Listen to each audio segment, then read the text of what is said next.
Lah ini sudahlah tidak mau mempelajari, tidak diberi ruang untuk dipelajari, lalu tiba-tiba sampean menuduh.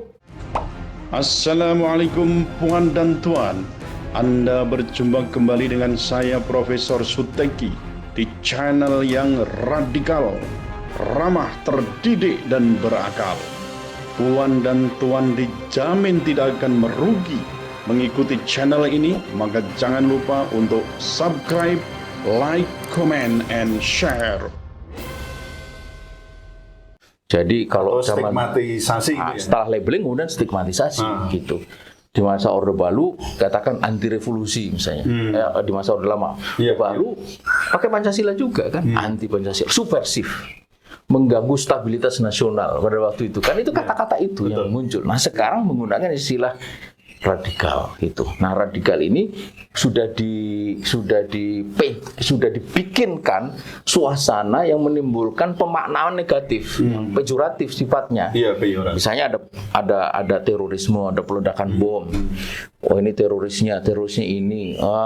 Dia mengapa begitu? Karena didorong oleh paham radikal. Nah gitu. Jadi publik kemudian merasa bahwa ini berarti akar terorisme itu adalah radikalisme. Ketika pemerintah mengatakan kita perang melawan radikalisme, itu seolah-olah ini perang melawan terorisme. Gitu loh, ya kan? Nah, radikalisme apa? Itu tidak perlu lagi memberikan penjelasan. Lalu dibuatlah definisi-definisi subjektif penguasa.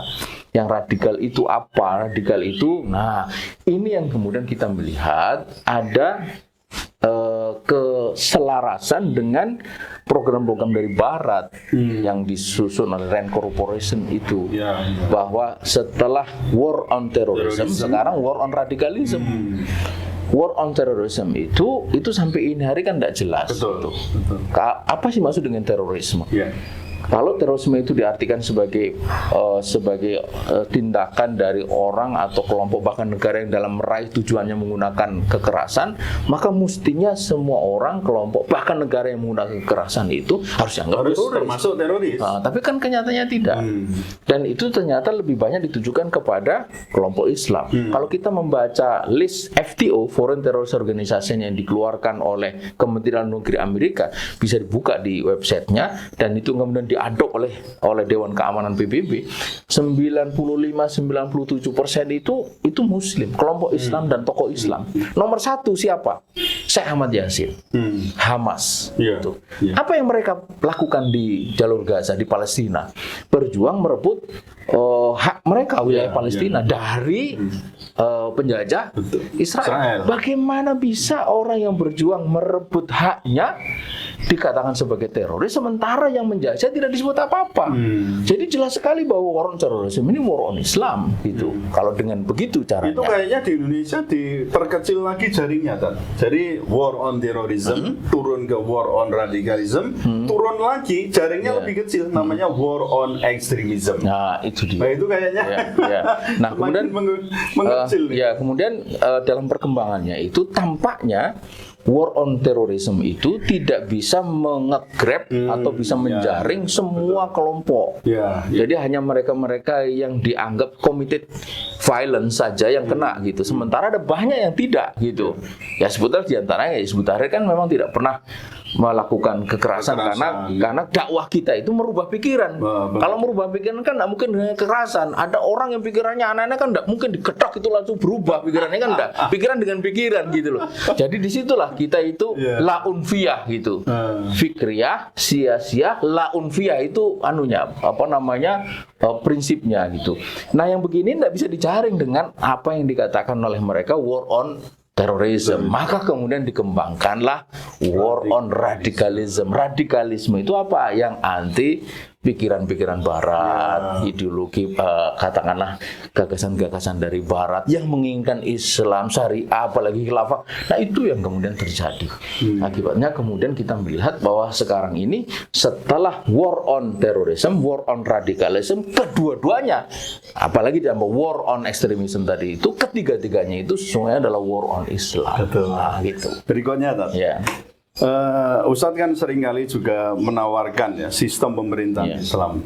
Saya katakan itu kan khilafah. Khilafah bukan ideologi dalam bahasa saya. Itu sistem pemerintahan Islam yang seperti demokrasi, ada teokrasi dan seterusnya, kerajaan dan lain sebagainya. Nah, menawarkan itu untuk mengganti jika demokrasi itu mati. Dan itu sudah ada bukunya How Democracy Die dari Ziblatt dan Levitsky itu.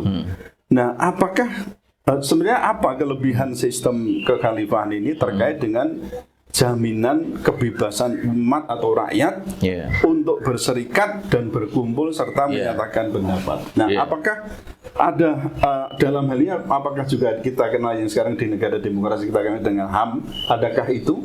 Atau sistem ini punya cara spesifik sehingga jauh dari kesan otoriter? Sebelum menjawab itu, Prof, saya merasa ya, kita ini sudah sangat lama tidak adil pada diri kita. Kita sebagai Muslim. Coba lihat. Di Fakultas Ekonomi, kalau kita belajar ekonomi, itu pasti dipelajari ekonomi kapitalis, ekonomi sosialis. Iya kan? Ya, betul. Lalu ada namanya ekonomi campuran. Tapi coba tengok, apakah dipelajari ekonomi Islam? Itu mengingatkan kami, saya di Fakultas Hukum yang nggak dipelajari sistem kekhalifahan sebagai pembanding yang lain itu. Di Fakultas Ilmu Sosial Politik dipelajari itu sistem politik pemerintahan, demokrasi, kerajaan, kemudian mungkin kekaisaran atau apa. Coba tengok, apakah dipelajari pemerintahan Islam? Enggak. Kemudian di Fakultas Hukum, sama, ya kan? Ada hukum kontinen, apalah itu segala macam. Apakah dipelajari hukum syariat Islam? Kalau hukum Islamnya ada, ada. Khusus mengenai sistem pemerintahan Islam itu tidak. Iya, gitu. Nah, jadi kita melihat bahwa kita ini sudah sangat lama tidak adil gitu. Nah, kalau kita tidak adil pada diri kita, mempelajari saja kagak, bagaimana mau mengetahui kelebihan? Wah, balik ini namanya. Bener nggak? Betul. Ekonomi Islam kelebihannya apa? Lu kok sampean tanya? Mestinya dipelajari di Fakultas Ekonomi. Itu sistem pemerintahan Islam khilafah itu kelebihannya dipelajari supaya tahu kelebihannya gitu. Lah ini sudahlah tidak mau mempelajari, tidak diberi ruang untuk dipelajari, lalu tiba-tiba sampean menuduh bahwa ini akan menghancurkan negara ini. Begitu iki. Itu sangat tidak ilmiah, Prof. Dan tidak sikap fair. Itu tidak fair karena tidak ilmiah kemudian jadi tidak fair. Gitu loh. Nah, apalagi kemudian dalam situasi begini. Dalam situasi begini ada pejabat tinggi yang mengatakan, ayo debat dengan saya. Ya kan? Ayo diskusi, kita debat tentang khilafah. Dia nantang kayak begitu dalam keadaan ketika ormasnya sudah dibubarkan, ya kan? Kemudian sudah ada stigma radikalisme terhadap khilafah sendiri sudah dicoret segala macam. Lalu dia nantang debat. Mestinya kayak begitu itu sebelum semuanya terjadi. Betul nggak, Bro? Betul. Iya. Kalau begini pasti intensinya intensi politik. Kerangkanya kerangka politik. Gitu. Bener tetap gue salah. Prof, sebelum kita ini dicabut BHP-nya, kita sudah kirim surat resmi kepada Kementerian Politik Hukum Menko Polhukam pada waktu itu.